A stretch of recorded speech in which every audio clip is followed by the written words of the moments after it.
Sa pangunguna ni Police Colonel Joey T. Goport, Chief of Police ng Caloocan City Police Station, katuwang ang mga opisyal ng barangay at force multiplier.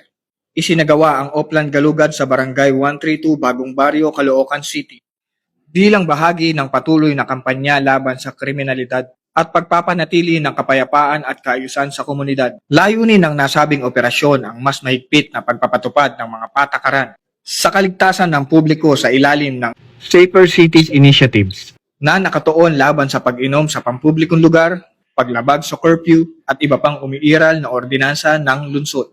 Sa ilalim ng operasyon, nagsagawa ng pag-iikot at police visibility patrol sa mga pangunahing lansangan, pampublikong lugar at mga natukoy na crime-prone areas.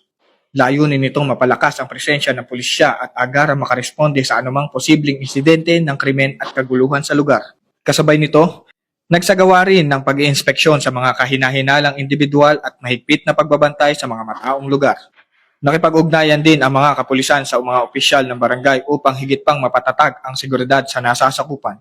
Samantala, ilang residente ang nahuli dahil sa paglabag sa umiiral na city ordinance ng lungsod at agad inisyuhan ng kaukulang citation ticket bilang bahagi ng mahigpit na pagpapatupad ng batas at pagpapalakas ng disiplina sa komunidad.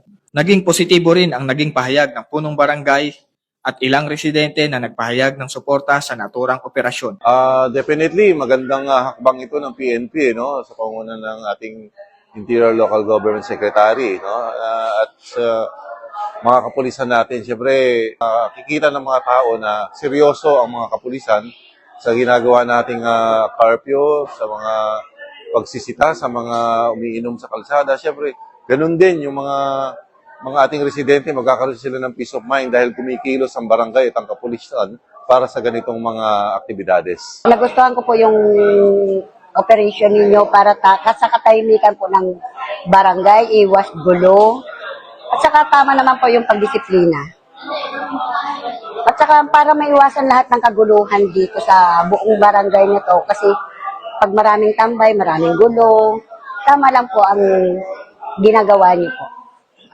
Sa kabuuan, naging maayos at mapayapa ang isinagawang operasyon at wala namang naitalang untoward incident. Patuloy ang PNP sa pagsasagawa ng ganitong aktibidad upang matiyak ang kaligtasan ng publiko at maiwasan ang anumang banta ng krimen sa komunidad.